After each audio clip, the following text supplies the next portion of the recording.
Welcome to the Tech Sales Show, dedicated to making you a better seller.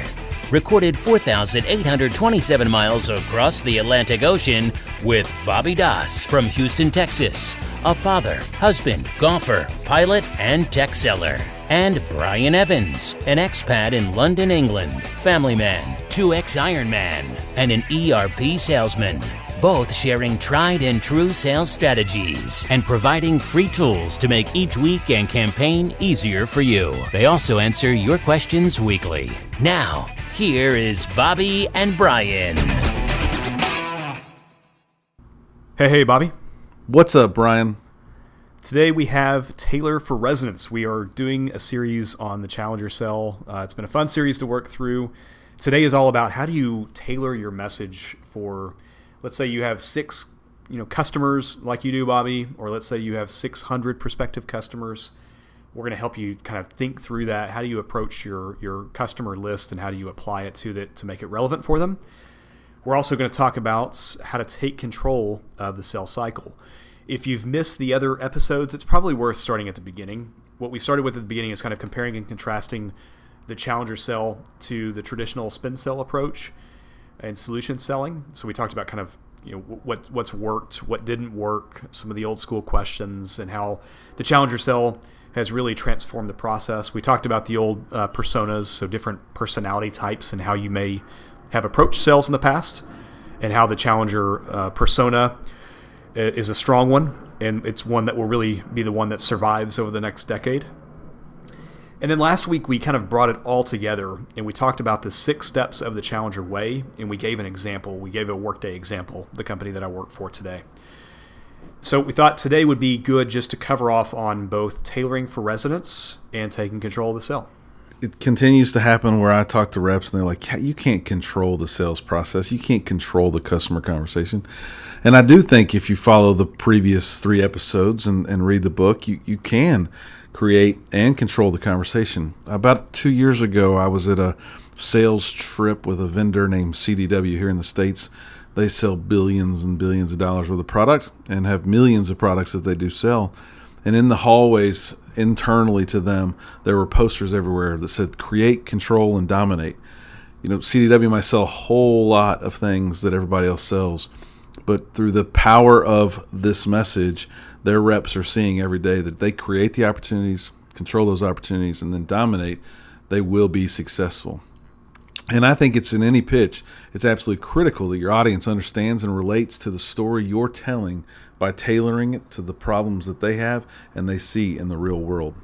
Yeah, and it's hard because, as we talked about, it takes time to research the people, the companies that you talk to before you start prospecting. And then secondarily, the outcome of your sales call will largely hinge on the specific idea that you articulate in the first. So if you just make a wild assumption that a technology company is growing and you strike out on that and it's a blind touch, if you had failed to do that research, you're not going to get the second, you're probably not going to get the second chance. They're going to think that you sent something off that's far too generic and that you didn't take the time to tailor the message specifically for them. Yeah, and last week we were talking about how can you not take the time to go through the process of teaching your customer. If it is just bland, it's average at best, and you're not going to get the opportunity to meet with those customers. In essence, I'd almost say don't write the email to begin with because it's such a waste of time. You're not going to get that time back. You're not, but you can scale across customers. If you've got that list of 600, we're going to talk about some ways that you can scale that list to be a bit more relevant without having to go customer by customer. 600 is probably a little bit on the large scale. So let's narrow that down to, let's say, 80 to 100 prospective customers that you're working with, all the way down to 4 or 5 big customers that you'll be working with. Which in mid-market and commercial, I've had those lists many times. And today in the enterprise world, there's a lot of people that think me having 6 accounts is too many because I can't get to all the people that I need to get to in those 6 accounts. So I like that number. Let's start there and teach people how to build that narrative for those 100 accounts. That's great. So what I do, Bobby, and this is for every company that I've worked for, is I have a Google Sheet that I use, and I've got it split up into different columns and rows. The first column is customer. Wait, real quick. When you were at Microsoft, you had a Google Sheet? Yes, I did. It's pretty slick stuff. It's pretty slick. They probably didn't love Just that. checking. So the first column is the customer. The second column is the results that customer has achieved. So, for example, in the last episode, we talked about Custom Ink and the result they achieved through Workday, and this is published on Workday.com, is they achieved 30 to 40% company growth without adding additional resources. So the third column I have is it's outcome, and the outcome for Custom Ink was growth. I kind of put that into a kind of a master category. That could be operational efficiency. It could be total cost of ownership. It could be return on investments. The fourth column that I use is the set of products or the set of wares that they bought. So maybe they just bought HR, maybe they just bought financials. The next column I have is the industry that they're in, because industry is important. Companies or customers relate to companies that have achieved these type of results. And then the final column I have is a link to that actual case study if it exists. Some of these are more anecdotal conversational points, and some of these are real hard case studies that I can link directly to. Perfect. That seems like a great way to categorize those. Now, let me preemptively guess how Brian takes all that work to address 100 accounts and pares it down, because I would assume that if someone in the industry of energy received the results of ROI or return on investment, and I have 100 accounts, that maybe 12 of my accounts have a commonality there, and that the message might be very similar, that I'm able to articulate to both of those. That's right. Yeah, I want a consistent narrative, right? If you have 800 prospective customers or 80 prospective customers, you can very quickly get to the points where you have a relevant story. Even if, let's say, they're a tech company or an energy company and they've not faced the same challenge, a past customer has not faced the same challenge that this new prospective customer has, they're at least going to be interested in what that company did and the results they achieved through Workday.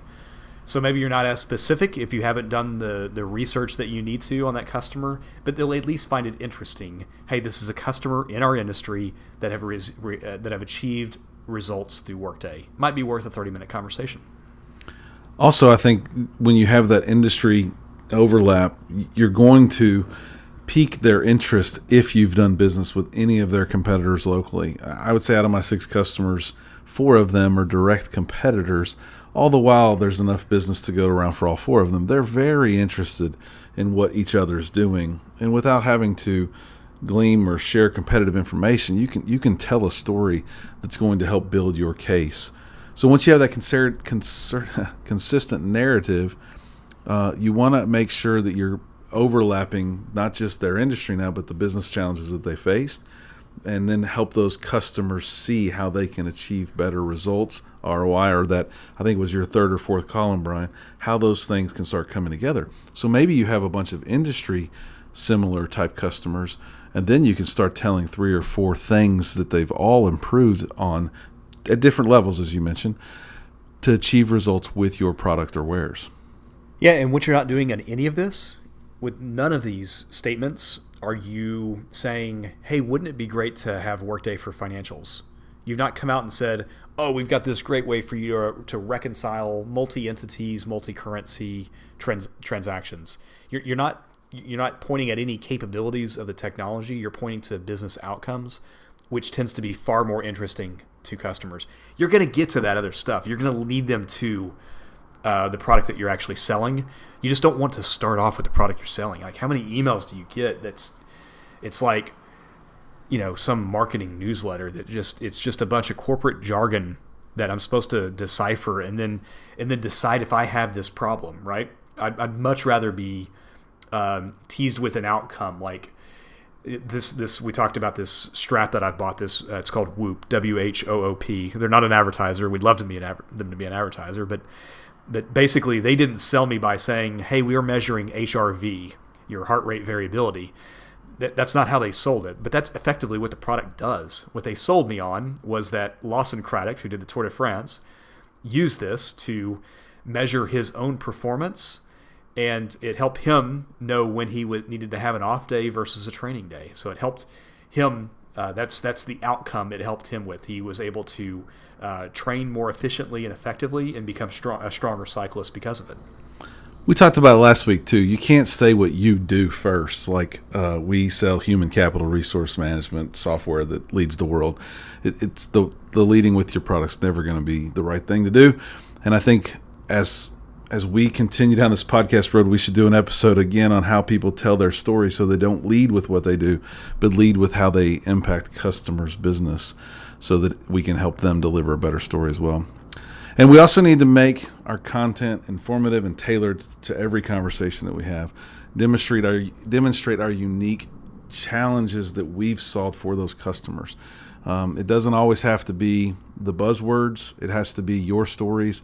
And that's where I think you've got to be really good at having experiences and then using others' experiences in your message to become more relevant to your customers. So, Bobby, what if your marketing team has not prepared all of this stuff for you? Like Workday is world class when it comes to gathering customer evidence, but they didn't give me this Google Sheets of data that I've got here. If your marketing team isn't a challenger type company, you've got to, and you enjoy the company you work for, and you want to continue working there, and you want to be successful, and all that kind of good stuff, right? These columns that I talked about: customer, results achieved, outcome. So like the type of outcome they achieve, so growth, operational efficiency, what products they bought, and then industry, and then maybe a link to that case study. It probably doesn't exist in this beautiful Google sheet that you've got put together. There's probably going to be a little bit of heavy lifting, but wouldn't it be nice to have that done? If you spent, even if it took a month for you to put something like this together, and you spoke to other reps that have been successful at your company, and you researched white papers. Microsoft they'll do $115 billion this year. Actually, probably more than that, probably $125 billion this year. They have nothing like this. It doesn't exist today. But it's not because they don't have customer stories. It's just not expressed in a way that's easy for salespeople to get to. Well, you asked me what I would do, Brian. I would just wait. I would wait for it to come. I would sit by and wait. And that's what the average rep would do. But how about get a mentor, hear their stories, get 2 mentors, ask your sales manager. I think we said this probably a month and a half ago in an episode. Why not ask your customers? We all have customers. Go on a meeting where you're not trying to sell them something, and you'll be surprised you'll probably sell them something. But talk to them. You buy from us tier 1 storage. Why do you buy from us and not the other guys? And just listen. Quit trying to tell your story. Listen. What is the relationship between you and Workday doing for your company? Just listen. Add those things in those categories, and you'll be amazed at how fast your spreadsheet gets full of data. And then here's the tip that I know we hear from people all the time. How do I get my next job? What should I do from a networking perspective? Blah, blah, blah. Share this context with your friends and coworkers and make sure everyone has it with them, because you'll look like the rock star that you want to be. Don't hold this stuff in. I think early on in my career, I did a lot of these good things, and I kept my arms wrapped around them, and I wouldn't share them with people. And I realized that through a lot of mentorship, the sharing it was much more better for me in my career, and amazing things started happening once I started sharing it. This is now an internally public Google Sheet that's not built by marketing. It's built by me, and I've got probably 20 or 30 people that constantly contribute to this thing. So it's a master database for us to prospect into customers. It's a great way for us to do it. Well, there you go. Now you're not even having to create it all. It's other people are contributing. That's right. Yep. I'd say, and then there's 2 other things I'd add to this, and then we'll jump on to take control of the sale. So the first thing I'd add is don't always think about it as industry. Industry is important, but it's not always the most important thing. So, for example, if a customer is, let's just continue going down this path of growth. If Custom Ink is a technology company, so if they're adding 30 to 40% more headcount without having to add more resources to the back office, and Workday is helping them enable that, don't feel like that message is only relevant to other technology companies. If it's a retail customer, it's kind of innovate or die in the retail world. This retail world that Amazon is dominating these days. If you've got a retail company that has big growth aspirations, they're disrupting the market, they may see themselves as a tech company. So focus more on the outcome that the company wants to achieve versus the industry that they're in. I think it's is equally as important. So let's jump in to take control. Let's do it. This is another one to where having good mentors is going to be really important. Let's take if you're experienced, you've done really well at your company, you've got a dozen wins or 100 wins under your belt, you know how to take control of the sale. If you're new to your company, even if you have existing sales experience, the sales cycle is very likely going to be different. So talk to those top performers. That's the first thing I did at Workday back 3.5 years ago. I spoke with two of the very top performers in the company, and I just asked them, tell me what an evaluation looks like. Tell me about evaluations you win. Tell me about evaluations you lose. You will learn so much for those conversations. That is worth your time in gold to have these types of meetings. Is it short evaluation cycles? Are you sharing price early? Are you doing demos quick in the sales cycle? Are you doing a really long, drawn-out discovery process? Really take the time to understand what's unique about the company it is you're working for and what processes work and what processes don't. I find often that we talk about a reverse timeline evaluation plans, the way that maybe in the sales process we use a little bit to control the conversation. But it is about holding firm to the value, not competing on price. I still say reps are the reason why we talk about price as early as we do, not customers. People are willing to pay for value all the time. Cherie said it. Many other people have said it on the podcast. Value is key, but you have to be in control of what that value is. My time is valuable. If customers waste my time, I get really frustrated really quick. One of my customers right now won't move forward in the next step of a process that we need to do. And I keep joking with my virtual team, I'm going to write a Dear John letter, and we're about to break up because my time is too valuable. And I'm not going to let them continue to have me come shoot the breeze with them without any movement forward. Now, that doesn't mean that Dear John letter is going to be something that I never call on that account ever again. But I'm ready to take a different approach. I'm ready to reach out to different people. I'm ready to try something new. The same old same is going to change. They're taking advantage of my time. And it's about being aggressive and not assertive. Which is I think is exactly what you're talking about. You're taking control of this process, not being just led along by a string here. I think it's really important. If you think about, it's going to be a spectrum, right? We've got people on all ends of the spectrum of what they're selling. The solutions you and I sell cost millions and millions of dollars. The pursuits cost tens of thousands of dollars, these sales pursuits. So being responsible with our company's money and our time, it's important. You need to be assertive in this process. The only way you can be assertive, though, is by having experience. And if you don't have experience, then you should be talking to those experienced people on your team and really taking their feedback to heart as to which opportunities you should be investing in. Another way to take control that quite often gets missed a lot as well is creating a pitch or tailoring your story around something that's broader than just the one person you may be engaging with. Too often in my world today, the team gets a relationship with a storage administrator, and they don't get outside of that person, while an executive has a very different story to tell or a very different plan for the organization moving forward. But if a pitch can resonate with a storage administrator, a director of IT, and the CIO, in my world, that's a story that's going to close a deal for me. I got to get everybody to have a reason to be bought into my pitch, and that's going to help me control the conversation so that if I do have a breakup with the storage admin, I still have an opportunity to get a close with the director and the CIO. I'm sure that's probably very similar in your world with multiple people in HR or finance, but don't get so wrapped around your coach or your champion's axle that you can't get outside of that and tell the bigger, broader story for a positive sales experience.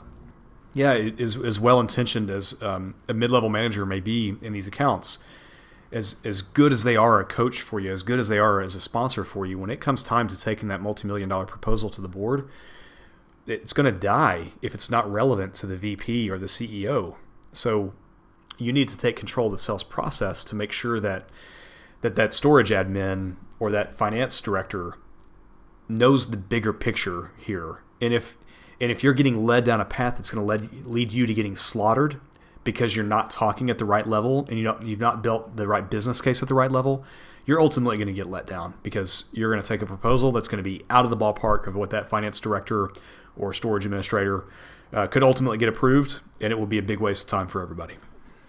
Well, that's a pretty good point. Across the board, what if you did tailor and take control of the sales process by including all those people, making sure you were aligned with the board's goals, making sure you were aligned with IT's goals, making sure you were aligned with finance's goals, and tying that all together so that there were multiple divisions inside of your customer that were trying to help you win as well.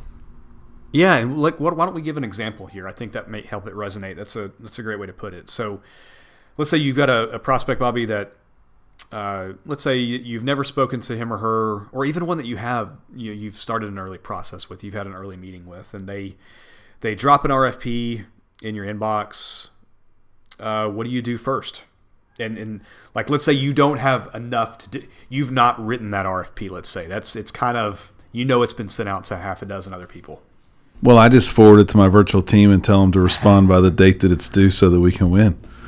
No, my team might agree with that, but no, I would not do that. Yeah, I think we've all tried it, but you got to have the context around how valuable is your time, your company, your efforts, all that stuff. But you got to try and break the process.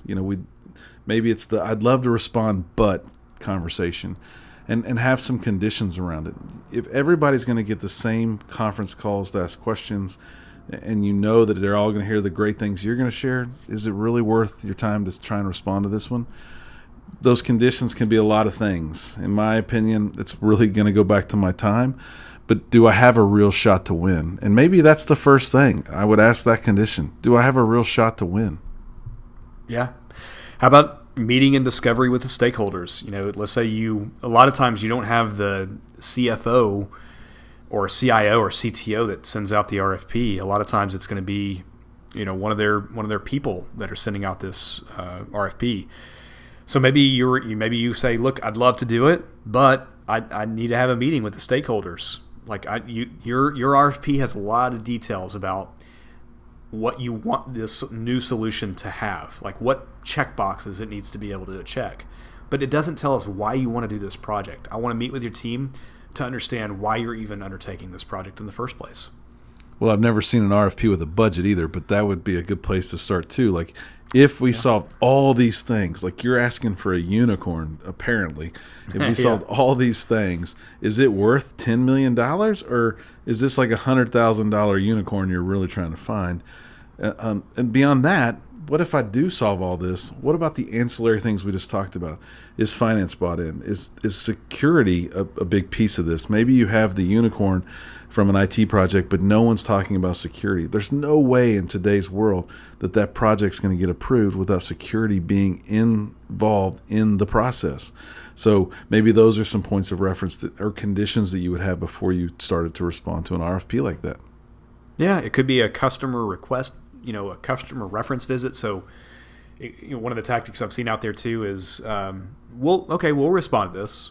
We need to get this and this and this. And we also would ask that you have all the 5 other people that you sent this RFP to give you 3 references for companies in their industry with the product set that you've selected from within 2 weeks. And if they can't give those to you, then you should eliminate them from the evaluation. Yeah, that's kind of a challenge, not a non-challenger, a challenge, man. Most people don't have those references. If they are, quote unquote, the new and up-and-comers, they're going to really struggle with that. So the ankle biters may get disqualified very quickly. Indeed. It could be, hey, look, I'd love to do this. It looks like we're a good fit. We had a lot of great conversations, so I feel like I understand the broader context of the RFP. But I'm looking through here, and you want us to have a big demo day, and you want a tactical checkbox demonstration. That's just not the way our product shows. So we'll do this. We'll fill out the RFP. We'll get it back to you in 3 weeks. But here's what the demonstration day needs to look like. I think so many people are afraid to. You get an RFP. I think a lot of, especially if you're new in role, you're so excited to have a shot at transacting commercially that you just get so nervous. And what I hear a lot of reps say is, "Man, it's what the customer wants." I got to do it because that's what the customer wants. Even if I think we talked about this on a previous episode, even if you truly feel that way, for the love of everything, don't say that out loud to the managers and to the pre-sales leaders. It comes off so amateur in the process. And isn't it exactly the opposite of what we're saying throughout this whole episode on this entire series? Is that it's your job to tailor and take control, and I guess it's teach, tailor, and take control over this entire process. So if they're sending an RFP and you're not using it as an opportunity to do those three things, what are you doing? You're probably wasting your time. It's better to lose early than to go through all this level of effort and then not get anything out of it. So heed our warning. Make sure you're doing those three things. Great. The final thing I'd call out is confidence is everything here. Practice, practice, practice these conversations. These are really tough, challenging conversations. I love these conversations. Everyone that's listening at Workday knows that I love to get involved in these types of conversations, because if you've done this conversation 100 times or 1,000 times, you can really help. You can really help know where should I be investing my time, because at the end of the day, too, if you're investing in the right deals and the right sales cycles, your win rates are going to be higher. You can spend less time chasing bad deals, more time chasing good deals, because I don't want to work 80 hours a week. That's just not on my life plan. I love to wear this Whoop strap and get out on my bike and go cycling and go running. I don't want to be chasing dummy deals, and I won't do it. I want to chase deals that we have a good shot to win on. And Brian, that's what makes you a challenger, baby. I love it. All right, so we're going to wrap up this episode here. We did decide to add a bonus episode on Series 5. Chapters 8 and 9 get into the Challenger Manager. This is we initially weren't going to cover this, but we decided to add it to the episodes here because we have a number of aspiring account reps that are managers and a lot of first-line managers that are listening to the podcast. So we'll cover that on our next episode. That'll be kind of the final parts of this 5-part series. I love it. As we always say, average sucks. Average is the enemy. Thanks again for listening to the Tech Sales Show. Please share it with a friend of yours. Thanks, everyone. Thanks for listening to the Tech Sales Show with Bobby and Brian. Subscribe to their email list by going to bobbyandbrian.com and follow them on Twitter @BobbyBrianSales.